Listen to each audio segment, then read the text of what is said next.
Bonjour à tout le monde, bonjour le Tchad, bonjour l'Afrique. C'est encore une fois de plus un plaisir pour nous d'être à votre compagnie pour ce nouveau numéro, la rubrique de cette semaine. Et donc pour cette semaine, comme d'habitude, nous avons toujours reçu des questions que nous les avons toujours regroupées en deux grandes questions. Aujourd'hui, la première question semble être une plus grande question, mais nous allons essayer de répondre ensemble. Et vous êtes avec le coach Jimna de Parfait qui va répondre comme tous les week-ends à vos questions avec la même énergie, avec la même précision à vos questions. L'objectif pour nous ici, c'est de vous accompagner, c'est de vous aider à démarrer vos projets avec le plus petit risque possible. Voilà, donc très rapidement, je m'en vais rappeler les deux questions donc, à l'ordre du jour.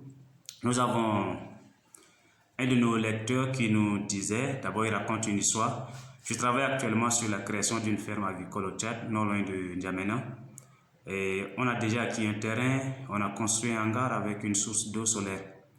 On a prévu le lancement pour avril ou mai, mais malheureusement on a encore beaucoup de questions qui ne sont pas répondues. Et donc voici mes questions. Notre cher ami nous demande quel modèle choisir, c'est-à-dire les pondeuses ou les poulets de chair. Et pourquoi le choix de l'un des deux? Et par la suite, il dit, est-ce qu'il faut produire ou acheter ces poussins? Et s'il devait en acheter, est-ce que ceci est possible et disponible au Tchad? Et enfin, il demande, existe-t-il des structures ou bien des maisons d'accompagnement au Tchad qui accompagnent les entrepreneurs agricoles voilà, à de leur initiative, particulièrement l'aviculture. Ok, c'est la première question. La deuxième question, c'est notre ami demande, il veut donc se lancer dans la production agricole, dans l'agrobusiness. Il se demande où est-ce qu'il peut trouver un équipement, le tracteur précisément, pour donc faire son labour. Voici donc les deux questions. Et voilà, je commence à répondre à la première question avec plusieurs sous-questions. Et donc, pour répondre à la question de notre ami, qui est donc, voilà, quel modèle choisir? Il veut donc se lancer dans l'aviculture, il a même déjà fait certains investissements et il vient chercher à avoir des réponses à certaines de ces questions. Voilà. Pour répondre à notre cher ami ici, je voulais plutôt dire à notre ami, c'est donc les questions qu'il fallait répondre avant de commencer à faire les investissements. Ici, si on voit bien, notre ami est dans la phase d'étude de faisabilité technique et économique de son projet. Voilà. Donc la partie faisabilité technique te permettra de répondre à cette question. Est-ce que je dois faire les pondeuses? Je dois faire les poulets de chair? Est-ce que j'ai de la compétence locale? Est-ce que moi-même j'ai de la compétence? Donc en répondant à cette question, vous allez conclure donc la faisabilité technique de votre projet. Malheureusement, vous n'êtes pas passé par cette étape, mais vous avez commencé à faire les investissements. Et c'est pas fortuit que les spécialistes disent que c'est du travail à faire en amont. Maintenant, arrivé à un niveau, vous êtes bloqué, vous êtes revenu pour donc avoir la réponse à toutes ces questions. Donc, c'est la chose que vous devez faire avant. Et c'est plutôt la question que le coach va vous demander. Si vous avez un coach ou un mentor, c'est la question que le coach va vous demander. Pourquoi voulez-vous faire les pondeuses? Pourquoi voulez-vous faire les poulets de chair? Ça, à mon avis, c'est nous qui allons vous poser cette question. Et souvenez-vous, à la base de toute création d'une entreprise, il y a donc un problème identifié et une solution proposée. C'est à base de cela que vous allez vous décider, est-ce que je dois faire les pondeuses ou je dois faire les poulets de chair?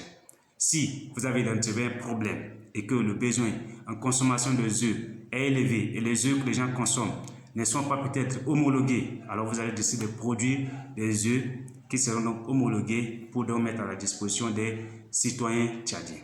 Par contre, si vous avez identifié le problème de manque de poulets de chair et qu'il faut donc apporter une solution supplémentaire, vous allez choisir de faire donc les poulets de chair pour mettre donc des chairs de poulet à la disposition des populations tchadiennes. Donc, le pourquoi dépendra du problème que vous avez identifié, bien évidemment. Donc, prenez le temps de vous poser la question, pourquoi moi je dois faire donc de l'aviculture? Quel problème je veux résoudre? Et partant, si vous identifiez le problème, certainement ça serait facile pour vous de répondre, faire les pondeuses ou faire les poulets de chair. Mais déjà, en termes d'information, je vais rapidement te dire, le besoin en poulet, en œuf, au Tchad est donc satisfait à hauteur seulement de 35% par des initiatives locales. Les restes des œufs sont donc importés, et le plus souvent importés donc du Cameroun. Là déjà, je peux dire il y a donc une opportunité là, il y a un problème.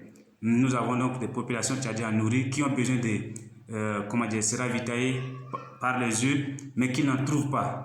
Ou donc la disponibilité locale est seulement de 35%. Ça, je vous communique une information émanant de la chambre de commerce. Donc, ça dit c'est une information fiable.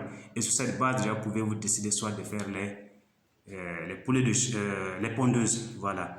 Donc, j'ai répondu aux deux questions, au fait, deux volets de ta question.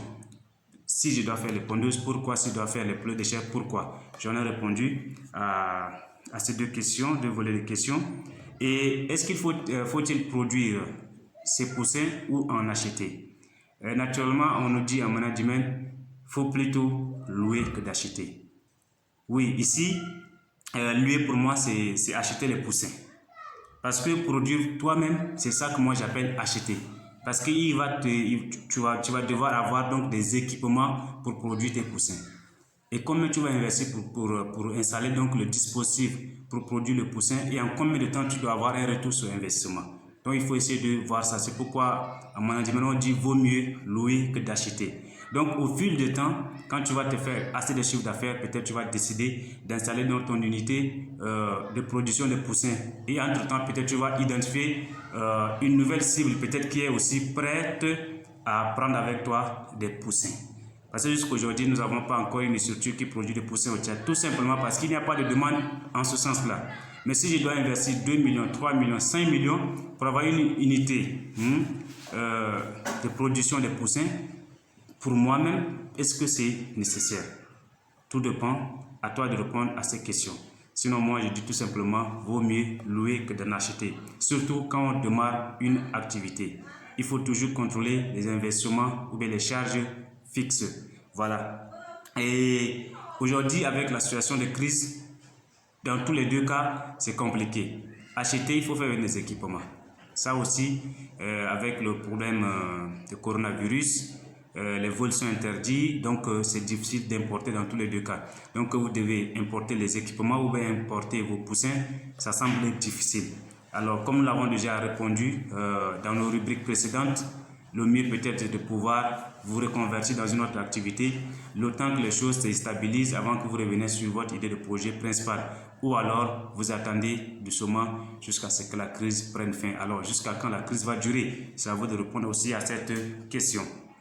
L'autre volet de votre question, y a-t-il des structures d'accompagnement, par exemple des producteurs avicoles au Tchad? Bon, mais qu'est-ce que nous faisons ici? Nous sommes une structure d'accompagnement.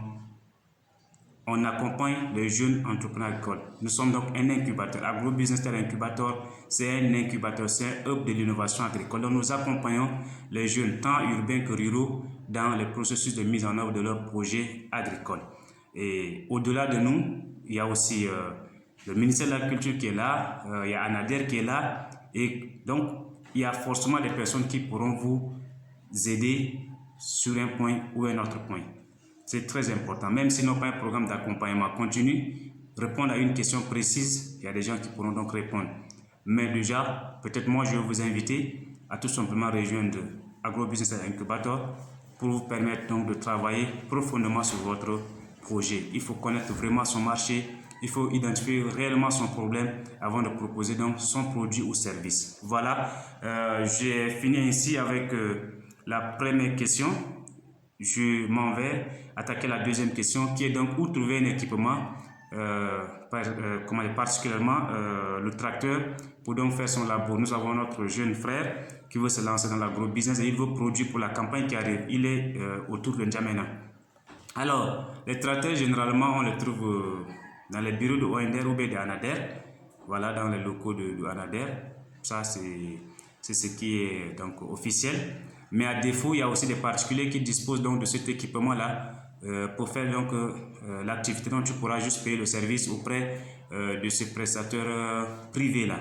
Donc, il faut commencer par te renseigner auprès des bureaux locaux de ANADER. À N'Djamena, je pense, c'est à la sortie de N'Djamena vers Koundoul ou Etena. Voilà, il y a un local là de ANADER qu'il y a des équipements qui sont même là. Donc, tu peux passer, te renseigner. Ou alors, tu vas faire de fil en aiguille jusqu'à ce que tu tombes sur un particulier. Le comble au Tchad, c'est que les gens vendent des services sans communiquer sur les services. Il y a assez de particuliers qui ont donc des tracteurs qui le font lui, mais ils ne communiquent pas dessus. Donc, pour tomber sur ces personnes-là, tu vas te renseigner de fil en aiguille jusqu'à de bouche à oreille, jusqu'à ce que tu tombes sur la personne afin de louer. Donc, l'équipement, ça prend assez de temps, mais ça, l'agrobusiness au Tchad est donc très embryonnaire, très donc en retard, excusez-moi le terme. Et donc, ça, c'est les prix à payer pour donc se lancer dans l'agrobusiness. Et c'est pas cette difficulté qui doit vous empêcher. Essayez de vous adapter. Si vous ne trouvez pas, par exemple, le tracteur, essayez de voir si vous pouvez trouver de bœufs d'attelage. Ça, c'est des alternatives. Donc, à moins que votre sol est un sol lourd qui ne pourra pas peut-être être labouré par les bœufs d'attelage, mais sinon, vous pouvez aussi chercher des alternatives. Alors, sur ce, merci à vous tous qui avez envoyé vos questions une fois de plus. Désolé du fait que nous avons regroupé vos questions et puis trié les meilleures questions qui peuvent donc répondre aux attentes de toutes les autres personnes, même qui n'ont pas aussi envoyé leurs questions. Une seule chose que nous vous demandons, si vous avez aimé cette vidéo ou si vous avez aimé la rubrique Conseil du coach, allez vous abonner sur notre chaîne YouTube pour continuer à nous suivre dans les différentes thématiques que nous abordons dans le seul souci d'apporter notre contribution au développement du secteur agricole, sinon de l'agrobusiness au Tchad. Merci et à samedi prochain.